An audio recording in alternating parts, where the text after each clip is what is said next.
Então, boa noite, gosto de ver casa cheia, né? A casa é pequenininha, mas é muito acolhedora, viu? Muito acolhedora. E o quarto festival, ele tem já uma história bem comprida, né? O número é 4, mas ele tem uma história de transformar mesmo, né, todo o legado da Sueli Carneiro, na teoria, ele virá material, né, muito materializado nessa casa, né? Então essa casa é um polo de reflexão e de chamamento, né, para uma lucidez cada vez maior. E ao mesmo tempo uma irmandade, né? Uma irmandade, a gente não está sozinho e trazer essa força na união e também na distribuição dela, né? E essa é a ideia do Rodas Literárias, né? O Rodas Literárias desde o comecinho, né, da proposta da casa, era realmente pensar uma roda, né? E toda roda tem um eixo, né?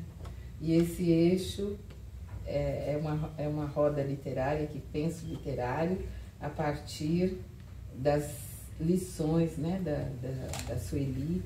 Sempre tem uma interlocução com ela, que é de pensar na memória e na militância, né?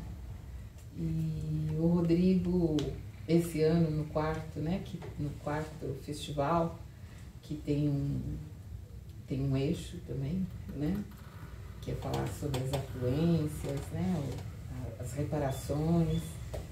E quando eu li o livro dele, que eu conheci, né, a ideia é sempre trazer pontos de vistas os mais diversos possíveis, os mais diferentes conteúdos, e do ponto de vista editorial também, não só a narrativa por escrito, mas a narrativa visual, né, a comunicação com várias linguagens, né, que o literário é capaz de ir, né, costurando. E quando eu li o livro do... Vou começar, em vez de a sua biografia, eu vou falar do livro, a biografia do livro, né? As duas coisas se misturam. E estou falando do livro e não mostro o livro, que é isso? Ele é Barabit, que é um livro de 2024, né? Acabou de ser lançado. E é uma proposta... A primeira coisa é relacionar com tem uma linguagem que vai fluindo. Você vai lendo, ela vai fluindo, né? É um livro que se propõe a trazer uma dramaturgia, né? Ele vai trazer uma peça mesmo de teatro, conversando com outras linguagens, mas o prefácio, assim, né, o início, né, a abertura da obra, a apresentação da obra, ela é muito bem escrita, assim, né? Depois tem o processo normal, né, de ser uma peça de teatro, e aí você, através das imagens, né, que a própria peça vai trazendo, você consegue visualizar, assim, né, fundo, né, todas as dicas, né, para a peça ser montada. Ele ainda tem um início com a nossa querida Rosane Borges, né, que fala desse trabalho, porque é um trabalho que vai cruzar a religiosidade, né, de origem africana, uma delas, que é o candomblé e a umbanda, né, um pouco nesse universo, com a dramaturgia mas que é uma dramaturgia que conversa com a musicalidade, com a história do movimento negro do teatro, né? Com o teatro, a história do movimento negro com a musicalidade, a história do movimento negro com o cinema, né? E por aí vai. Então ele é muito moderno, né? E uma modernidade que também parte do cotidiano, né? Então, depois ele vai contar melhor, mas eu já estou dando as dicas, né? Ele vai falar, vai trazer, né, para essa reflexão o histórico do Moa de Catendê, né? E não só também, né, do gurizinho que Miguel, né? Miguel Otávio, que é aquele menino que foi abandonado, né, num elevador e acabou tendo um acidente e morreu, né? Então, um pouco essa biografia da obra, ela também, isso é importante, eu acho, assim, contar, né, que tem um PROAC aqui, né, que faz, né, tudo acontecer, e é importante a gente saber disso, né, que pode fazer, isso estimula também, né. E é um livro muito bonitinho, né, eu sempre olho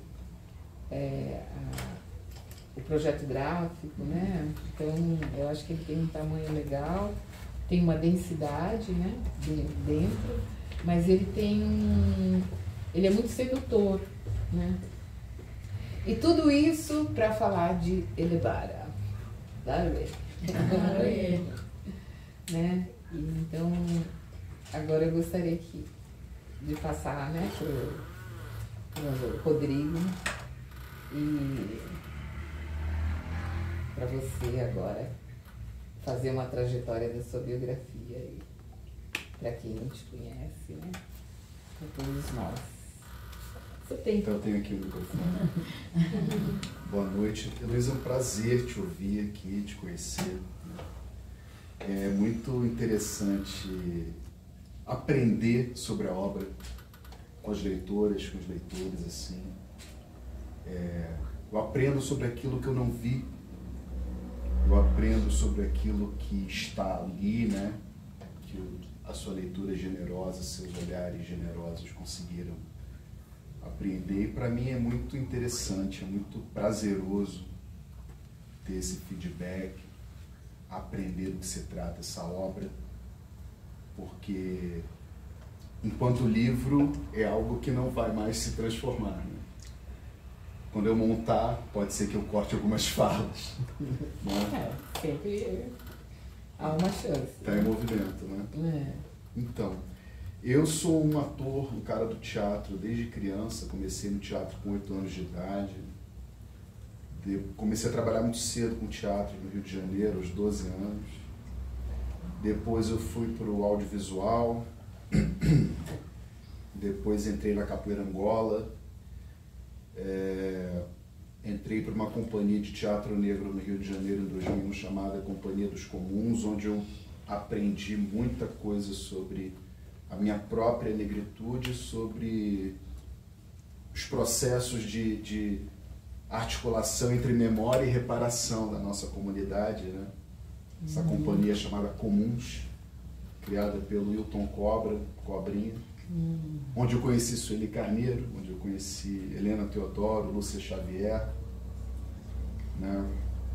Leda Maria Martins, Abdias Nascimento, Conceição Evaristo. Pude conviver com essas pessoas, Luísa Barros, né? E essas pessoas contribuíram muito para o processo de criação desse texto, na medida em que me colocaram em contato com informações valiosas sobre a nossa própria cultura política e sobre a nossa própria política cultural. Elebara Beach tem um subtítulo que é um comentário épico sobre o poder. Então, é uma obra política, né? Eu sou muito marcado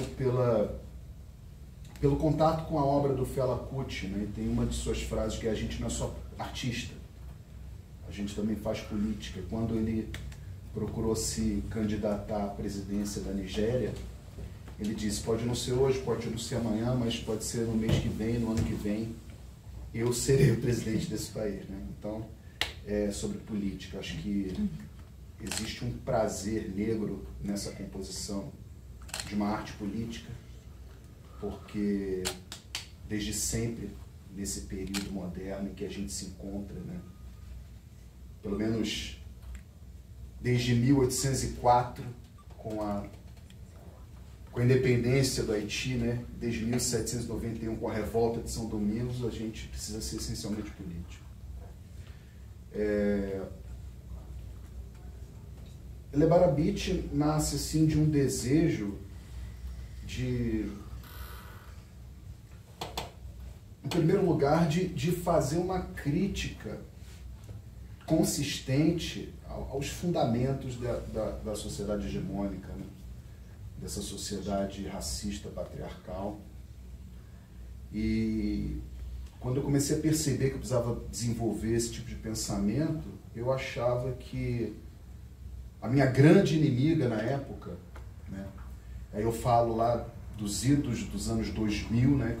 Foi um processo de maturação, era a razão, era o pensamento racional. Eu fui fazer graduação em filosofia, né? Sempre fui artista antes de ser, né? Antes de cultivar a minha aptidão científica. E acho as minhas leituras assim da filosofia ocidental me mostraram que a grande vilã na minha vida, na vida da minha comunidade, era a razão, o pensamento racional. Fui encontrar os pensadores mais que pudessem, né, ser taxados com essa carapuça de modo mais evidente. Aí eu fui lá, vi que o Descartes, o próprio Kant e Hegel eram pessoas que eu precisava estudar bastante para poder criticar, né? E achava que eu precisava desenvolver um pensamento propriamente mais mítico na área do teatro, para poder desenvolver essa crítica com a consistência que eu achava necessária, né? O meu desejo, ele não era muito racional assim, né? Eu era levado muito pela emoção, pela vontade, né? E pelo sentimento de prazer, assim. Então eu comecei a desenvolver esse estudo teórico dentro da universidade, paralelamente me intensificando na vivência dentro da Escola de Capoeira Angola. Fui tarde para o terreiro de Candomblé, fui confirmado Ogã aos 29 anos apenas. E para mim era absolutamente necessário intensificar essa vivência negra no Brasil, de modo que eu pudesse incorporar uma vivência que realmente me autorizasse a empreender a crítica do pensamento racional ocidental da forma que eu achava que deveria dentro do teatro, né? E essa vivência de longos anos, passando pela Companhia dos Comuns e tal, me levou a Lebara Beat, que embora tenha essa base, né, emocional, é um texto muito racional, né? Então, eu queria ver se você colocaria, né, essa filosofia, né, dentro da tua trajetória. Uhum. E que filosofia é essa, né? Então, eu acho que você começou a falar, depois eu vou falar um pouquinho mais, vou dar uma puxada por aí. Mas né, a gente já começa a ver, né, o Rodrigo criança, né? Depois com todo o questionamento de adolescência, uma juventude com essa turma aí que você falou, bravo, né? Mas é um pouco passar pela história do teatro negro, né? Uhum. Tem toda não é por acaso. Uhum. E você tem uma vivência religiosa também, Sim. né? Essa vivência religiosa, ela se dá no Rio de Janeiro. Sim. na Baixada Fluminense, na Ilhéu Miojoarô, fundada por Mãe Beata de Iemanjá. Nossa.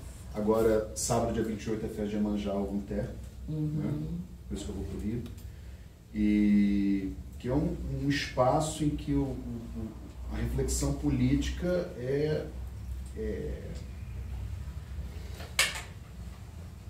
cotidiana na vivência da vida litúrgica, né? Sim. Assim, a gente sempre tem momentos de debate, né, comunitário, tem sempre momentos de fala comunitária das lideranças, do meu padre Ailton, e a Mãe Beata sempre fazia, depois dos candomblés aos domingos também, essa fala. Hoje meu pai continua esse movimento, essa tradição. É uma casa também que promove mobilizações políticas, independente do calendário litúrgico, né? E você continua nessa casa? Continuo, estou para lá, né? Estou para lá amanhã de manhã. E assim, existe um estímulo da vivência coletiva entre as pessoas, né, que estão reunidas ali pelo vínculo espiritual do culto ao orixá. Mas o nosso compromisso político é algo que é ensinado, que é passado, que é vivenciado dentro do calendário litúrgico. Eu acho que existe um estímulo filosófico da gente se apropriar dessa responsabilidade comunitária, né? A partir da Ilhéu Miojoarô, a partir dessa casa, né, das águas dos olhos de Oxóssi, que reúne pessoas, artistas, pensadoras, pensadores, ativistas em prol de um projeto que busca não só pensar, mas construir o bem viver, né? A influência, por exemplo, da crioula, da ONG coordenada pela Equete Lúcia Xavier, é de extrema importância para a nossa vivência do terreiro, é de extrema importância para a minha formação como artista, né? Equete Lúcia, para mim, é uma das maiores referências, porque é uma pessoa com a qual eu convivo e que tem um discurso que realmente me ampara filosoficamente para eu me constituir como pessoa, como artista, e fazer valer a minha responsabilidade, não só com a minha Ilhaxé, mas com a minha comunidade, com o meu corpo também, em primeiro lugar, sabe? Sim. E esse trabalho artístico que eu desenvolvo nesse texto, que eu desenvolvo nos outros projetos com o meu grupo de teatro, estão muito ligados com essa vivência de terreiro, comunitária e política, né? Ela vem antes até, né? É interessante você colocar isso, porque para mim ela só vem quando eu tenho consciência disso, sabe? Enquanto eu não tenho consciência da política, eu sou um joguete. Eu sou usado, inclusive, pelos meus próprios erros, pelas minhas próprias falhas, né? Enquanto eu não tenho consciência do meu comprometimento, dos meus vínculos, de um projeto de futuro, eu não consigo falar que eu sou político. Tá. Ou melhor, da minha autonomia política, né? Também falar da Mãe Beata. Eu vou contar uma história. Uma história que aconteceu de verdade, né? Eu fazia lá em Fortaleza um projeto intitulado Memórias do Baobá. Por quê? Porque lá tem baobá. Lá tem baobá, né? Tem baobá nas praças e tal. No passeio público tem um baobazão, assim, né? E a gente fez durante 10 anos uma programação do Memórias do Baobá, que era basicamente um vínculo entre a universidade, a rede de ensino pública, né? E os transeuntes, né? O pessoal que passava no passeio público, né? E a gente tá lá, tá. Aí tinha toda uma relação muito mais artística, né, com o baobá. Eu sei que o baobá levava a gente a gente cantava, abraçava, né? E tudo acontecia em torno do baobá. Aí um dia a gente está sentado, assim, tinha vários participantes, né? Que tinham sido convidados, estão sentados ali debaixo do baobá mesmo, né? E a gente está lá conversando, né? E todo mundo, né? Porque sempre o público invadia, né? A praça e tal. De repente vem uma senhorinha, assim, bem devagarinho, assim, vem uma senhorinha, ela vem vindo, ela vem vindo, ela vem vindo, e ela chega. Quando ela chega, ninguém acreditou, né? Que era a mãe Beata de Iemanjá, assim, por acaso, né? E que não é acaso, né? Uhum.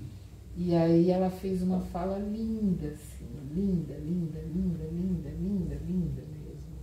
Eu vou te mandar essa foto até, né?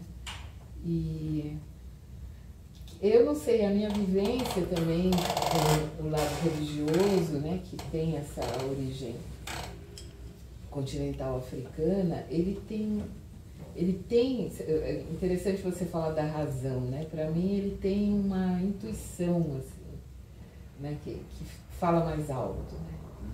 Que a gente não se dá conta, né? A gente não tem consciência e as coisas estão acontecendo, né? E é a historinha que eu queria te contar. Eu acho que a Dilbênia me contou essa mesma história. É. Ela me falou desse encontro com o Iá. É, o Dilbênia é desse grupo, né? Ah, muito legal. E ela tá aqui, né? A Dilbênia está aí, ela escreveu tá na aqui, capa. na contracapa, né? É. Escreveu um texto lindo, né? Mas esse lance da razão, sabe o que é? Eu acabei fazendo as pazes com a razão, né, depois que eu entrei em contato com o livro do Achille Mbembe, Crítica da Razão Negra. Sim. Eu acho que, na medida em que trabalharam, fabularam, mistificaram, estigmatizaram para nos destituir dessa faculdade pensante e desejante, né? Teve um momento que eu preservava encontrar outras dimensões da vida da pessoa que pudessem garantir esse, entre aspas, status de humanidade, né? O Senghor vai falar no movimento da negritude lá que a emoção é africana, né? Mas isso, eu aprendi que isso é uma grande, gera diversas polêmicas, inclusive dentro da filosofia africana, continente africano, né?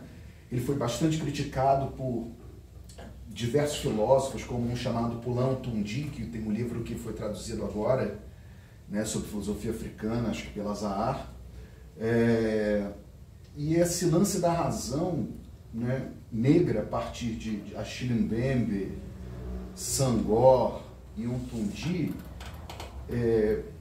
me fez aceitar um pouco melhor essa ideia da racionalidade negra a partir de quanto mais eu conheço o Exu, saca? É isso que eu queria chegar. Exu é linguagem, né? Razão é uma linguagem, a racionalidade é uma linguagem. O que é Exu, né? Eu ia fazer essa pergunta mesmo, né? Para você. Então, quem sou eu para falar, né? Mas é porque eu procuro fazer esse exercício de reflexão para justamente buscar os nomes e a melhor terminologia que se adequa aos meus sentimentos, aos meus afetos, né? Sim. Então, acho que Exu pode ser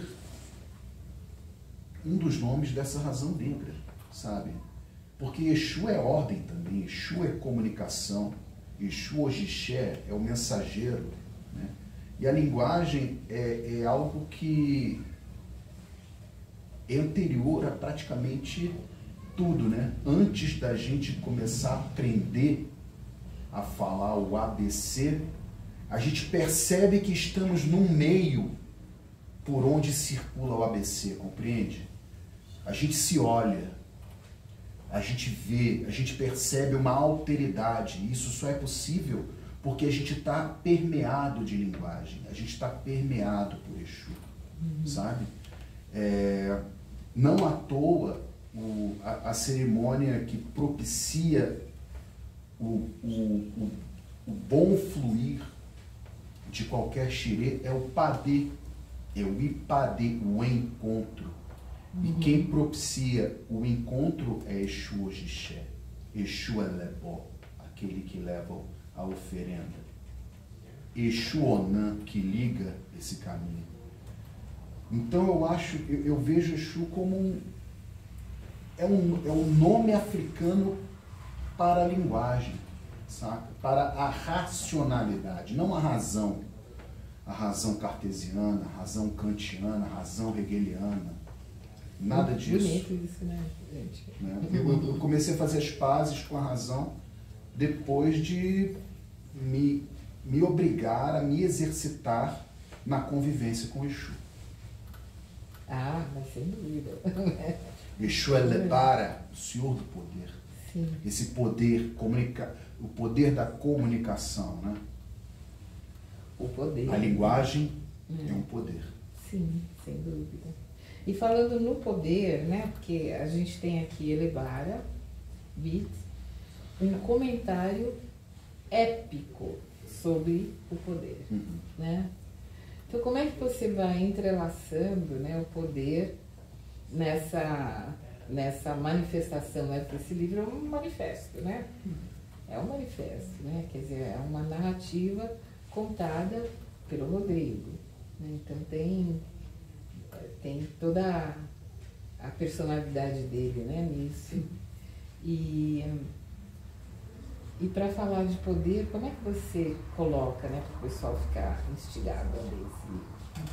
Né? Como é que você faz um arranjo com todo o conteúdo que o livro traz, né? Para falar do quê? De poder. Né? Tem uma cantiga na capoeiragem que eu faço mais ou menos uma paráfrase nesse texto, que é: nem tudo que reluz é ouro, nem tudo que balança cai, nem tudo no mundo é malícia, nem todo pensamento é paz. Né? O texto começa falando, pense em tudo o que te ensinaram sobre o poder.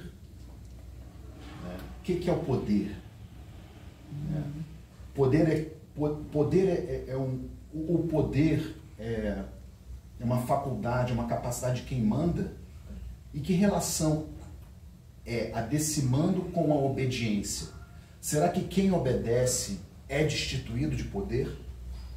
Esse é um questionamento que está colocado aí na primeira cena, inclusive. Enfim, eu não apresento respostas, né? Eu tenho as minhas reflexões e filosofias em cima disso, mas para a gente... Eu quero pensar, né? Eu proponho uma reflexão ontológica sobre o poder, né? O que é o poder no corpo? O que é o poder no real? O que é o poder no desejo? E o que é o poder na política? Quais são as relações de poder que nos moldam enquanto comunidade negra? Quais são as relações de poder que moldam esta sociedade burguesa, hegemônica? Certo? Por onde caminhar para a gente superar a condição de classe oprimida e fazer frente aos mandos, à estrutura de poder que está instituída, que nos coloca num lugar de subserviência, ou melhor, que teima, que insiste em nos colocar nesse lugar, sabe?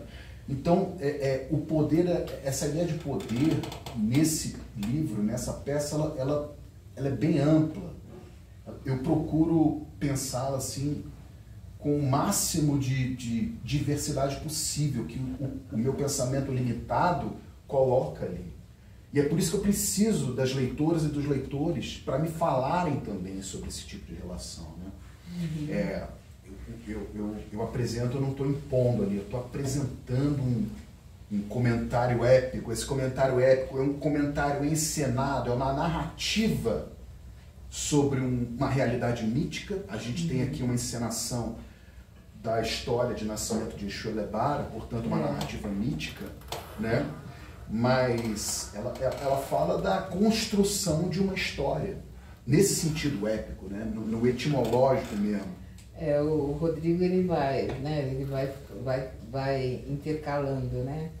Quer dizer, na peça ele Ele parte eu não sei, teve uma época que eu queria muito entender como é que os rappers faziam os rappers, né? E aí eu descobri que muito dessa produção era assim, você pegava um jornal, pegava uma notícia, e essa notícia que ia inspirando, né, depois a obra pronta, né? E ao mesmo tempo, o Rodrigo ele vai intercalando o cotidiano, né? Algumas notícias do cotidiano, mas ele volta para o mítico mais profundo, né? Então não é à toa que, né, o Nascimento de Elebara faz o primeiro corte, assim, te joga na parede, né? Porque é a busca de um mítico, né? De algo que bom, enfim, não o que é o poder, mas como que você vai trazendo para quem lê ampliar, né, a percepção, né, de poder, da noção de poder, que é óbvio que passa pela noção de Elebara, né? Esse nome Elebara, ele é o Senhor do poder, o Senhor da força, de uma força que se expande, fala de natureza também, né? A natureza no sentido daquilo que vai se desdobrando, a natureza, o simples brotar, a semente que se transforma em broto, que vira árvore e depois a folha cai, segue esse ciclo da vida, né? De começar, tem o meio e tem o recomeço, de nada que não tem uma destruição completa, né?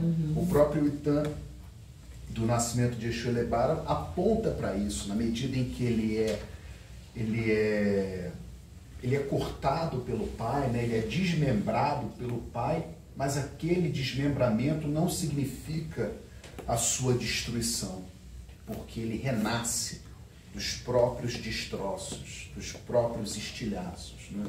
Então, que poder é esse que se mantém em contínuo movimento, né? Essa é uma parte filosófica do Itan que eu procuro refletir nesse texto também, né?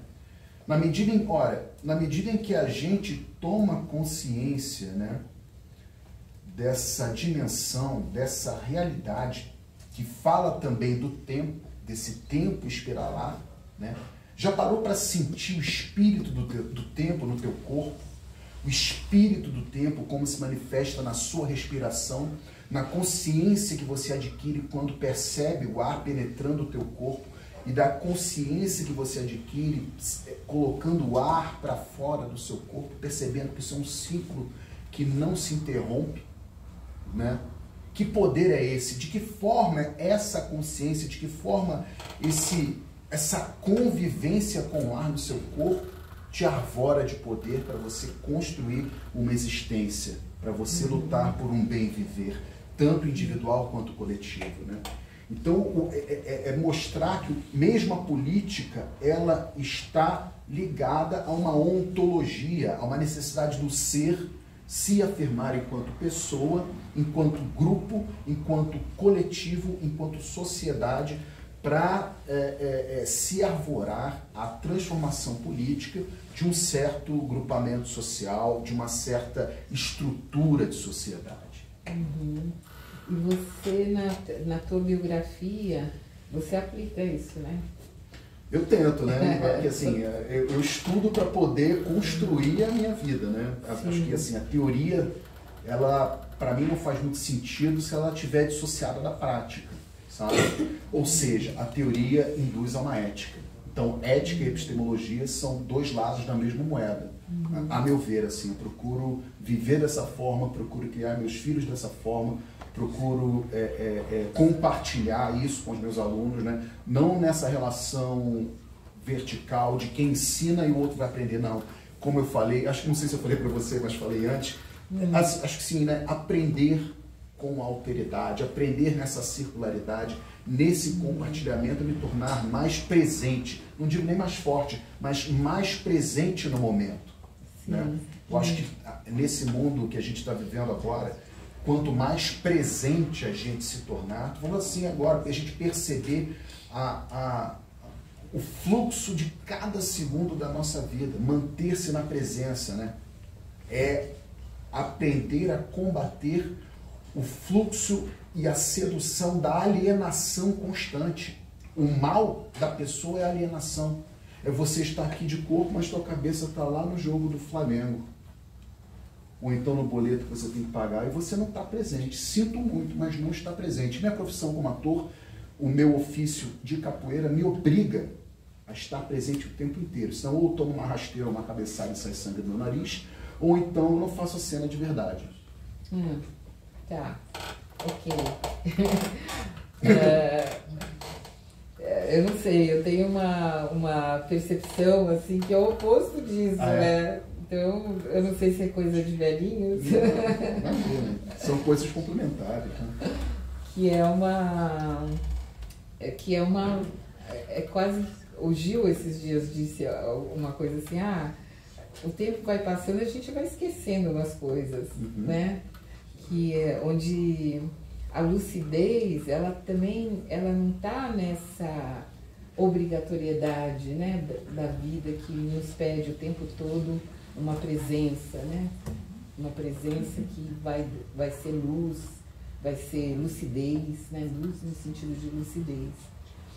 Hoje eu tenho uma relação com a vida que é um pouco de não cobrar, ou seja, vamos ver se dá para entender, assim, de não cobrar tanto essa presença, e esse não cobrar essa presença é o que me torna muito presente para entender todo o ciclo, né? E onde eu estou, onde as pessoas estão, onde o ciclo assim, que inclui planta, que inclui bicho, que inclui cosmos, que inclui as narrativas que eu conto, né? Então, parece que abre, assim, o mundo, né? Você se deixa um pouco de lado a cobrança e, ao mesmo tempo, parece que as coisas fluem, né? Fluem com...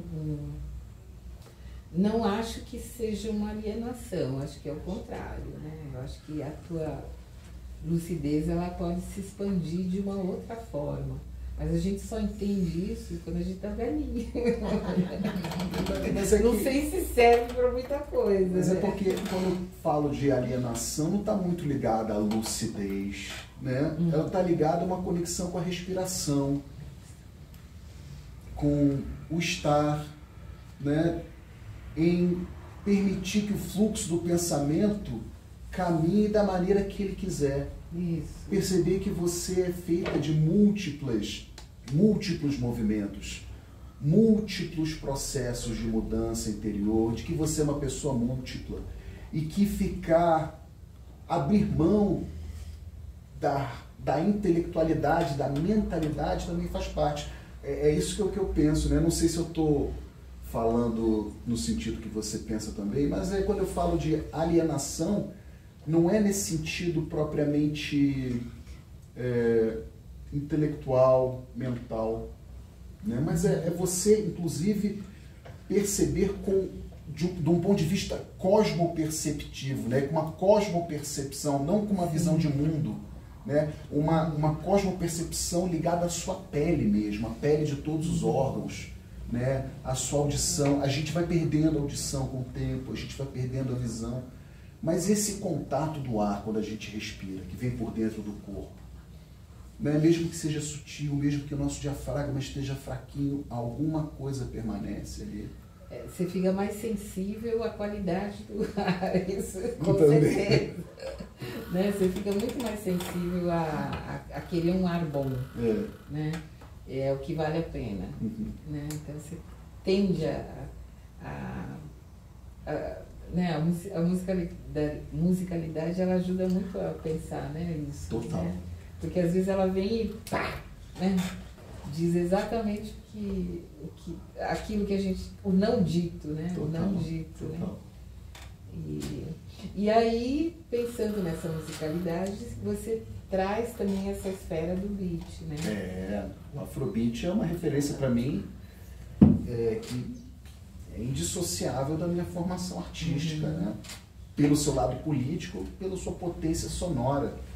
Aquilo que o Fela Kuti fez com o Tony Allen nos anos 70 realmente é de um tesouro que, assim, eu acho que eu não tenho mais como abrir mão, sabe?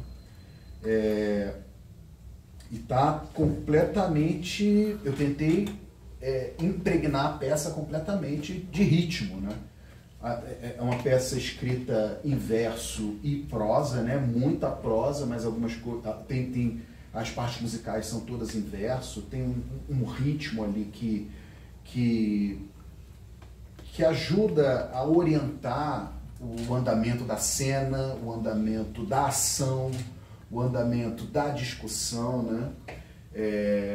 Eu estou muito ligado, né, desde, inclusive, depois da publicação da obra, com a relação entre música, som e composição, seja a própria performance da cena, seja a composição poética do texto escrito, né? A gente pensar na materialidade da palavra falada, tanto quando a gente emite, tanto quanto quando ouve, né? Eu estou na pira de trabalhar a tridimensionalidade da palavra, assim, na medida em que a gente fala na cena, a gente construir, né, espacialidades para fazer com que o público sinta sensorialmente o poder da palavra, independentemente do seu poder semântico, saca? Então, essa forma da palavra, como ela chega, o que ela induz no corpo do outro, saca? Eu acho que quando a gente... Essa forma, essa estrutura sintática do texto, né? Como é que a gente se apropria disso, faz isso ficar fluente, transformando o discurso em coisa. Pode ser papo de doido, mas a gente, no meio do processo criativo, precisa elevar o nosso compromisso com a criação nesse lugar da semelhança com a coisa de doido, com a loucura, porque são lugares que beiram uma faculdade da pessoa que é absolutamente necessária no processo criativo, que é a imaginação, saca? E aí ele entra no onírico. Total, o que como processo de criação, né? Esse realismo onírico. Eu só fui perceber que esse princípio do realismo onírico estava presente nesse texto no dia que eu fui escrever a apresentação, né? Eu tinha acabado de tomar a obrigação, estava sozinho na roça e comecei a perceber que as imagens o processo de composição das imagens nesse texto foi muito instigante para mim, sabe? Muito prazeroso, assim. Eu gosto muito das imagens, eu gosto muito de combinar uma espécie de dissonância das imagens, ou seja, falar de coisas bonitas através de belas imagens, sabe? Posso dar um exemplo? Com certeza. Agora imagine que no exato momento... As perdas. Agora imagine que no exato momento em que escrevi essas palavras, numa mesa verde, dessas de plástico, estava eu no interior do quarto dos Oganjos do Ilê, Omiojuarô, com uma folha seca de iroco presa entre a orelha e minha boina branca. Uma tarde quente de segunda-feira de abril. A Iribé tinha acabado de cumprir as obrigações para Oxóssi. Pouca gente na roça. Eu não abria o computador havia dias. E as melhores sensações que você possa imaginar percorriam todo o meu corpo, com especial trânsito entre o coração, o arrepio na espinha e a cabeça. Era uma ótima ocasião para escrever esse texto, à guisa de apresentação, e falar um pouco sobre esse encontro com você nas linhas de Lebar Abit. Ou melhor, sobre como imagino que poderia se dar esse encontro. Lindo, né? Encontro mesmo. Não, mas as imagens, assim, elas são muito bem construídas, né? A imagem mental, assim, você entra, de repente você já está lá dentro, lá, né? Já vendo espacialmente, né? Como que a dramaturgia vai se vai se desenrolando, né? Você entra, você joga para dentro Eu acho que esse lance de ser ator desde criança ajuda, né? Porque eu desde cedo, minha mãe me levava ao teatro, eu tinha 3, 4 anos de idade, eu já queria entrar na cena, e aí com 8 eu comecei a fazer, eu acho que esse treino, que é um treino, né? É um treino que você precisa fazer se você quiser trabalhar com a sua imaginação da melhor forma possível, né? E eu acho que isso é um treino não só de elaborar, né, todo o processo, mas é um treino da escrita também, né? Total. É um treino da escrita. Minha primeira professora de teatro falou, ator tem que gostar de ler. E aí eu comecei a ler e escrever, assim, adolescente comecei a escrever e realmente foi um treino, assim, eu tenho uns 300 poemas que eu não tenho pretensão nenhuma de publicar, mas são aqueles textos que eu fui exercitando esse trabalho de composição das imagens, sabe? Eu acho muito... Eu antigamente, eu era leitor de Homero, assim, eu lia muito Homero, era louco, eu lia, acho que a Ilíada umas 3 ou 4 vezes, e me impressionou muito o modo como ele falava de coisas terríveis, como um combate, né, o assassinato de uma pessoa, de uma forma bela. Eu lia aquilo umas 3, 4, 5 vezes e botava a mão na cabeça, falando, não é possível, como? E eu fui construindo, tentando construir as coisas nesse sentido, né? O prazer pelo cinema também, né? Ver como é que as imagens se compunham no telão e como hoje em dia a gente, associando literatura, cinema, música, poesia, consegue fazer uma junção na mente que ajuda, na hora de compor, ajuda a gente a muito orientar o trabalho, assim, né? Na hora da escrita. Isso aí é um procedimento criativo. Tanto quanto a capoeira, né? Na tua vida. Nossa Senhora. A capoeira me dá disciplina para tudo, né? Porque para jogar bem você tem que treinar. Para aprender a tocar o berimbau tem que treinar. E tudo é treino, né? Tudo é treino. E assim, eu não tenho como ficar parado, assim, de fazer uma movimentação, né? Associar a capoeira Angola é a mãe do meu trabalho de corpo, mas eu gosto muito de associar o treino da capoeira com outras artes marciais, como o boxe, por exemplo, jiu-jitsu. A yoga também é um exercício que me ajuda muito a manter o contato com essa respiração, saca? E perceber, né, procurar imaginar o som do sangue correndo pelas veias, né? Imaginar como o meu diafragma se expande ou se contrai num determinado exercício de respiração. Tudo isso gera um processo de produção de imagens no espírito que ajuda muito na hora da gente criar. Nossa, sem dúvida. Né? Aliás, por falar em capoeira, no domingo, fazendo propaganda aqui, no domingo a gente vai ter aqui na praça, né? Ou no Izinga mesmo, que é nosso vizinho aqui, né? Que é uma escola de capoeira no Izinga. E aí vai se contar a história da capoeira, né? A Mafuane vai contar para as crianças. Só que é uma história que destaca as mestras de capoeira. Né?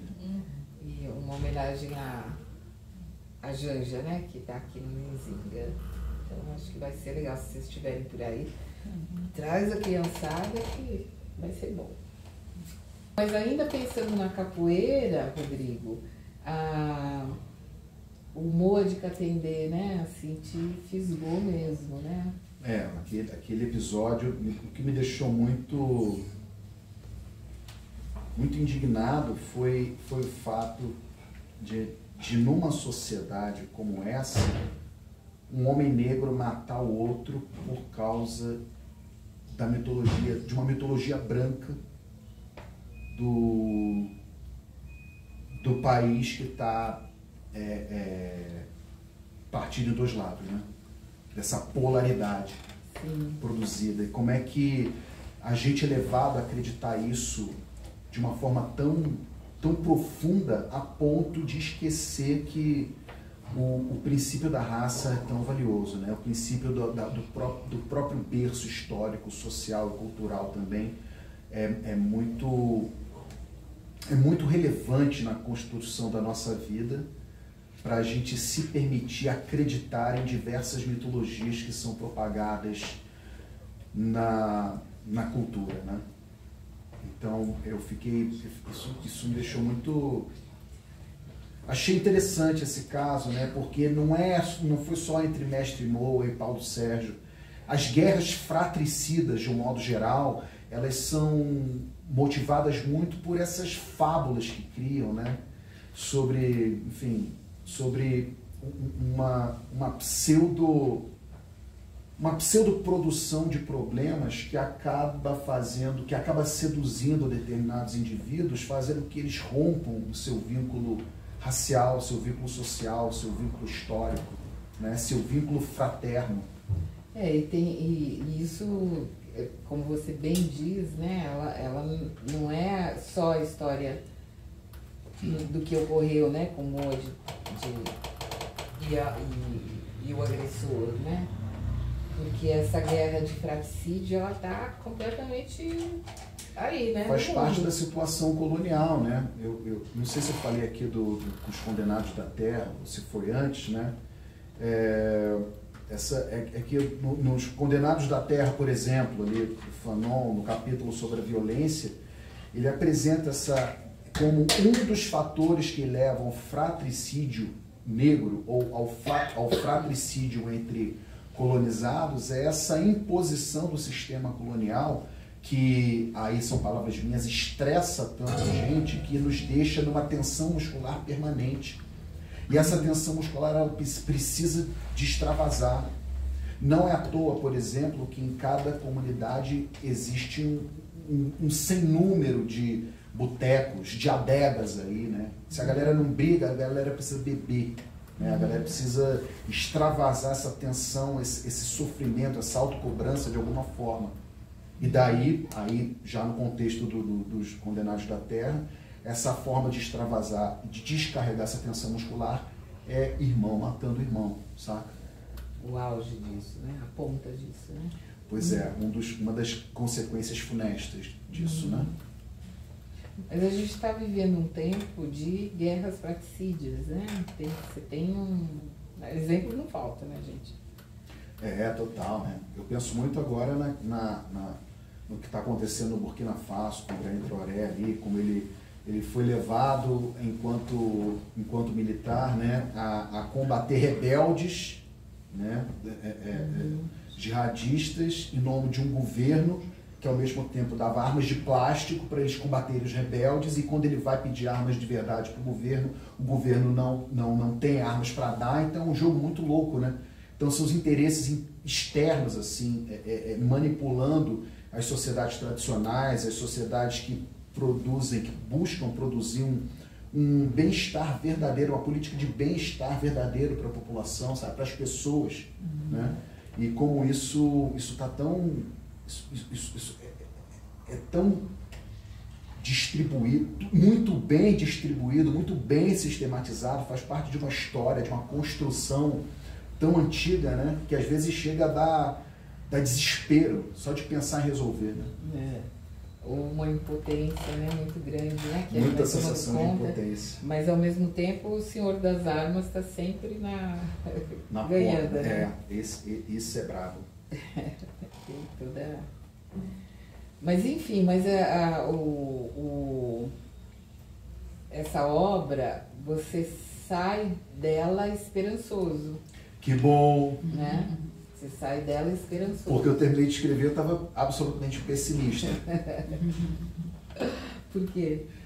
Nossa, assim, sem nenhuma... Assim, eu terminei de escrever comecei em 2020, 2022 eu terminei de escrever e comecei só a fazer correções, né? Sei lá, não sei, completamente assim, descrente, né? Imaginando que essa estrutura social baseada na antinegritude era algo intransponível, né? Vendo como essa estrutura antinegra disseminada nessa sociedade, só acreditava no meteoro mesmo para dar um jeito em tudo, né? Mas hoje em dia eu penso diferente, assim, né? Eu acho que até lá para 2021, 2022, que é o final da pandemia, acho que uma das estratégias, né, baseada em memória e reparação também, é a gente construir mais ou menos isso que está sendo feito aqui. A gente se associar em pequenos núcleos, pequenas famílias voltam a se associar. Primeiro me recolho sobre a minha família, no interior da minha família, faço uma revisão dessa memória, penso numa reparação individual e familiar, depois eu começo a me associar com outras famílias e vou construindo esse movimento horizontal do qual falava Milton Santos, né, que a mudança, o antagonismo ao pensamento único do racionalismo tecnocrata do capitalismo não podia, não deve, né, esse antagonismo ele não deve se contentar com essas imposições verticais, mas se aliar horizontalmente em busca de soluções mais próximas, mais familiares, né? Pensar no bairro, na cidade, e a partir disso aqui a gente tentar construir outras formas de sociabilidade, né? Uma dinâmica da casa é exatamente isso, né? Ela tem a vizinhança, assim, ela não perde de vista, né? Você tem é quase como se fosse uma espiral, né? Isso é fundamental, né? Então, como a partir de encontros como esse aqui, né? Isso renova a minha, uma coisa que eu não acreditava que eu tivesse mais, que fosse esperança, sabe? Esperança de construir um futuro, né? Olha, eu perdi, assim, noção durante um tempo do que significa o futuro. Eu perdi o interesse no futuro, em determinado momento, e acho que agora eu renovei o interesse no futuro depois de lançar o livro, depois de passar por certas experiências pessoais aí que me obrigaram, né? Eu tenho filhos, eu tenho uma escola, eu tenho um projeto de construção de uma escola de teatro negro, eu tenho um grupo de teatro, eu tenho um pensamento político-pedagógico para construir. Se eu não ver futuro nisso, quem é que vai ver? Eu acho que essas coisas são interessantes, eu acho que tem valor aí que precisa ser compartilhado, trocado, né? Sim, sim.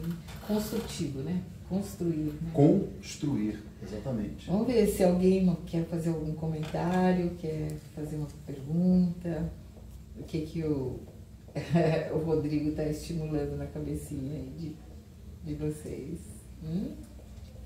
Algum ponto a ressaltar?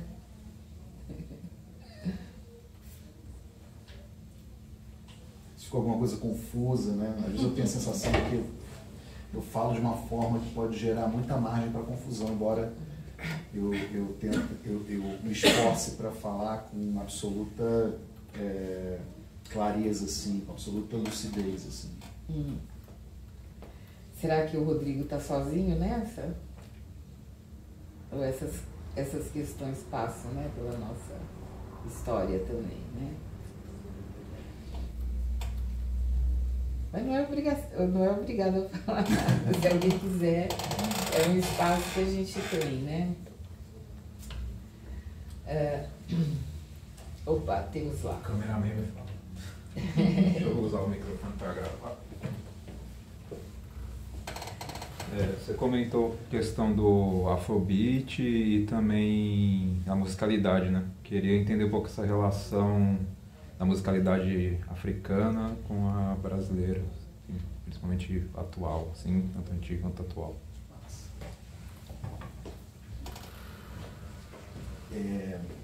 Bom, da maneira que eu trabalho, né? A base é a musicalidade da capoeira Angola, né? Então, a estrutura binária do compasso, né? Os timbres dos birimbaus, o jeito das mestras mais antigas cantarem, dos mestres mais antigos, tudo isso faz parte do meu imaginário. E quando eu falo de música brasileira, eu penso em primeiro lugar nessa musicalidade, na musicalidade de terreiro, né? E tudo que vem desdobrado disso, né? Eu escuto muito muito... Eu ia perguntar isso, o que você escuta? Eu tô escutando, acabei de descobrir um CD da mestra Teca de Oiá, que é algo que está me deixando, assim, viciado. São músicas tradicionais do catimbó, né? Do carimbó, catimbó. Carimbó. Catimbó. Do catimbó, né? Da Jurema, da Umbanda, da Macumba. O timbre da voz dela é uma referência, assim, eu quero cantar que nem ela, quero trabalhar com pessoas que cantem como ela. A estrutura musical dos 3 atabaques, de terreiro. Eu acho que quando eu penso em música brasileira, eu penso muito nessa raiz, assim, que vai se desdobrando até o sampler do rap, né? Eu acho que o Afrobeat, ele é uma grande referência e modelo de como se trabalhar, eu estou falando no meu caso, de como trabalhar na cena e como me treinar como músico para juntar o tradicional e o tecnológico do mundo contemporâneo, sabe? A maneira que o Fela fez ali, ele criou algo novo, né? E a partir do Fela, junto com o Tony Allen, que criaram o beat e o afro, né? A rapaziada costuma dizer que o Fela criou o afro e o Tony Allen no beat, aquela batida, né? Dentro do Afrobeat, porque o Fela criou o afro do Afrobeat. Eu acho que essa é a grande referência, né? Como o que mais ou menos o Chico Sainz veio fazer depois no Mangue Beat, essa junção da música negra com o sampler, com essa música eletrônica, né? Que nasceu graças ao desenvolvimento da tecnologia, dos meios de comunicação. Eu me interesso muito por isso, né? Em trazer essa africanidade em termos de timbre, em termos de escalas, em termos de estrutura métrica, né? Fazer essa junção. Eu gosto de escutar, assim, de Dona Teca de Oiá, passando pelos sambistas cariocas do Morro da Mangueira e do subúrbio. E atualmente eu não consigo dizer assim, mas em termos de música brasileira, bastante rap e samba, sabe? Hip hop e tal. Para a cena especificamente, eu penso mais numa música negra pan-africana. Aí vem do Afrobeat, né? O blues. Sem dúvida. Acho que o blues é um troço que está muito... O blues e o reggae estão muito ligados à minha experiência na capoeira Angola. Porque eu vejo as mestras e os mestres cantando, o jeito de cantar, né? A performance do canto, a performance do tocar um instrumento. Quando eu vejo, por exemplo, eu fui no show do Burning Spear em 2024, para mim Burning Spear é um angoleiro, é um caboclo, né?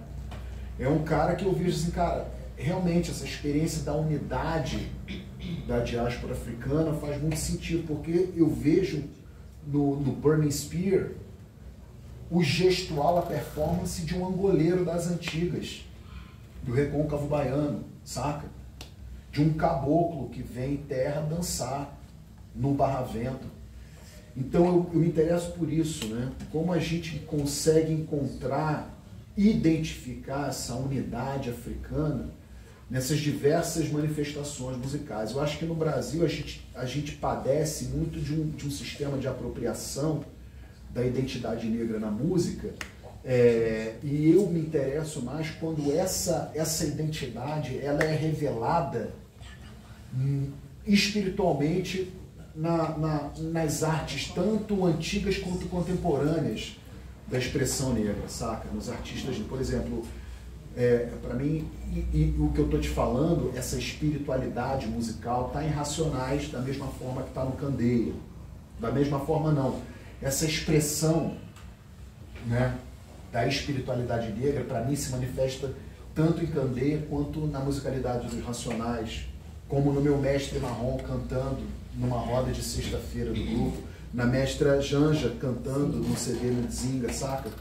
Então, eu me interesso por esse espírito. É muito mais do que uma composição de texturas, uma composição de linguagens.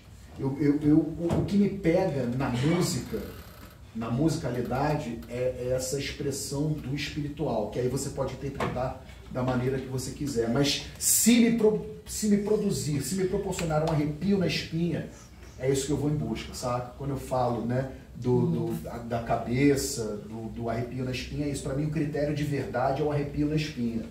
Então, enquanto a musicalidade provocar isso no meu corpo, eu identifico como essa espiritualidade negra que se manifesta pela música. É engraçado, eu ouvi isso do Emanuel Araújo, né? Antes dele ser diretor do Museu Afro, né? Que é lá no Ibirapuera. Eu olhava muito a biblioteca dele, né? Na casa dele, né? Então, foi ali que eu comecei a ver o museu, assim, né? Porque se abriu uma gaveta, só. E a grande questão dele era esse, né? Que raio de vínculo que existe, né? Entre a expressão artística em África, em toda, né? O infinito que é isso, né? A gente pensando em África, mas como ela está aqui, né? E muitas vezes a gente não passa pelo um vínculo palpável, né? A gente só vê acontecer. Então, como explicar, né, que alguns artistas, escultores, né, brasileiros, que não tinham um vínculo com a África racionalizado, eles tinham uma expressão que se encontrava, né, no continente, né? Que magia é essa, né? Pois é, assim, tem o caso do blues, né? Você vê o Robert Johnson, né, nos Estados Unidos, tocando blues, e eu vejo ao mesmo tempo o blues do deserto, com os tuaregs, né? Aquela galera, né? Aí você pega Ari Farcatubê, pega o Tinari Wen, aquele blues do deserto. Isso é impressionante. Impressionante mesmo. São questões que estão aí vivas, né? Gente, eu não sei como é que tá a questão da hora, quanto tempo temos? 5 minutinhos ainda. 5 minutinhos? Então vai dar para explorar mais ainda. Alguém quer ajudar a explorar um pouco mais? Eu não sei se já, porque eu tenho umas saídas, mas se já foi falado da perspectiva, né, da criação, porque você escreveu um texto dramatúrgico para ser encenado. Já foi, será, quais são as ideias de colocar isso no palco? Eu fiz 2 leituras dramatizadas, né, que me capacitaram a acreditar no potencial performático do texto, e eu estou buscando recursos para montar. Eu acredito que em meados do ano que vem a gente vai poder assistir a Lebara Beach montada, né? Tem esse grupo já que me acompanha desde 2022 e tem com outras colaboradoras e colaboradores também. A gente está trabalhando, que é uma montagem relativamente cara, né? São 23 personagens, mas eu preciso de cerca de 10 artistas em cena, assim, né? Com banda, né? Uma banda pequena, assim, artistas que toquem, que cantem, que dancem também, com 2 músicos profissionais, assim, cerca de 12 a 14 pessoas em cena. Então, o negócio, cara, tem filme, né? É uma peça que o texto eu dialogo com a escrita do roteiro cinematográfico também, então tem muita projeção. Então é um espetáculo caro, assim, relativamente caro, mas acredito que em meados do ano que vem, 2026, a gente vai ver essa montagem realizada aí. Se não for no que vem, vai ser no próximo. Se não for no próximo, vai ser no vai rolar. E vai levar para apresentar lá em Lagos, no Shopping? Nossa, já pensou? É uma ideia, hein? É uma ideia. E tem, quer dizer, como todo texto, né, de dramaturgia, tem os pontos já, assim, super bem definidos, né, antes de tudo.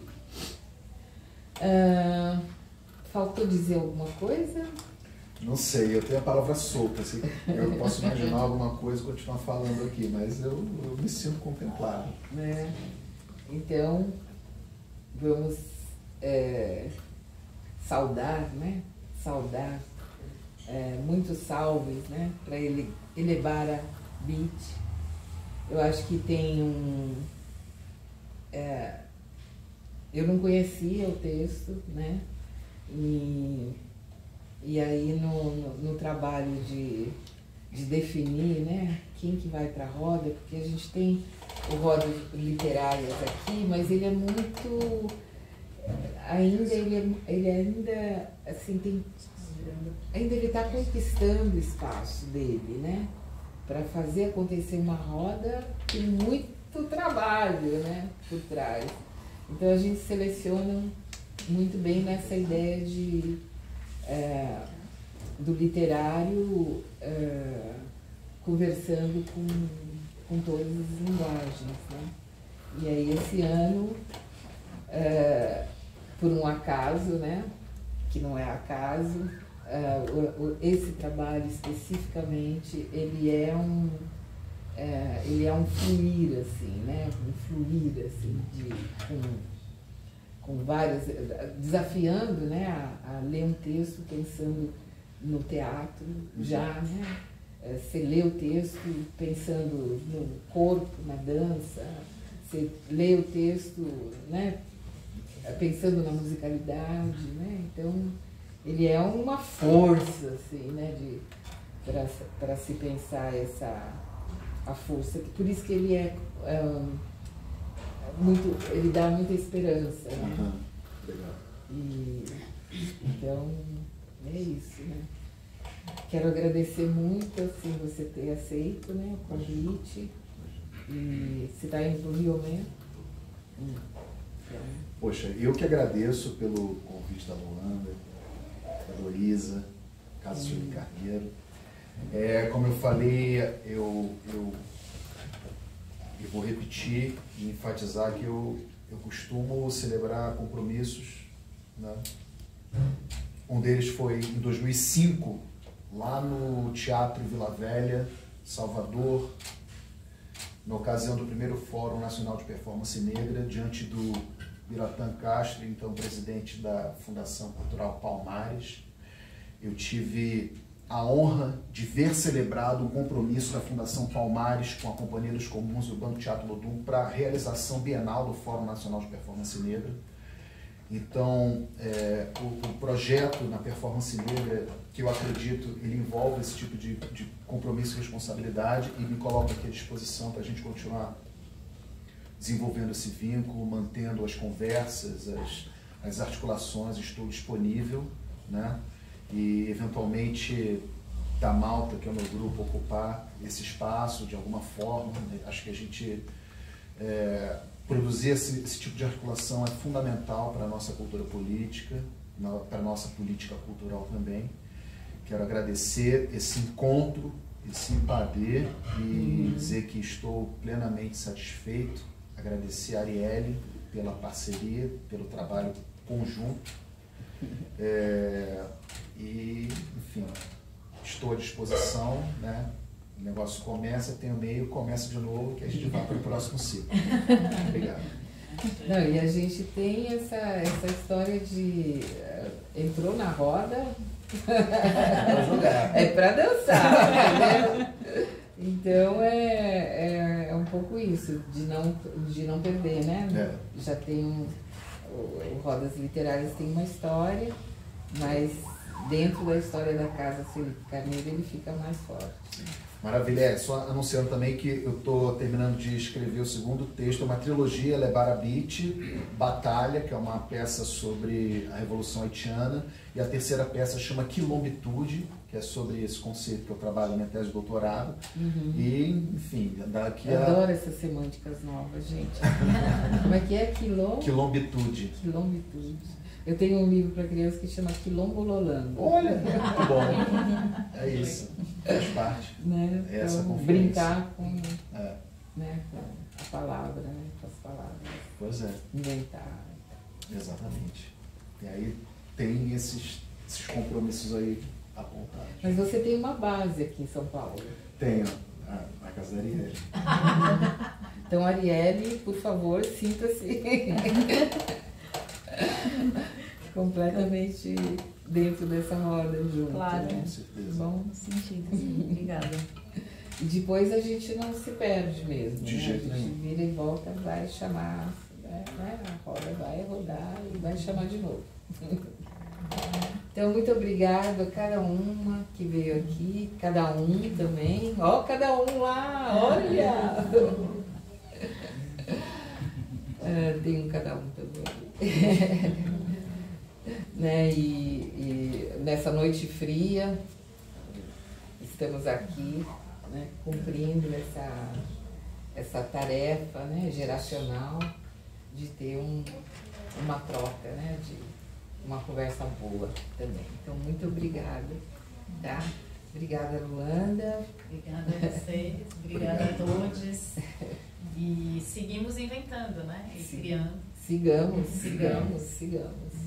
E abrindo as portas aí da semana do festival. Temos uma programação até domingo. Podia Acompanhe, falar, né, venha. da programação amanhã, o que será? Amanhã a gente tem um encontro de espiritualidade, bem-estar e saúde, que começa às 4 da tarde, às 7 a gente também do Sueli Caroneiro convida. E amanhã é quinta, né?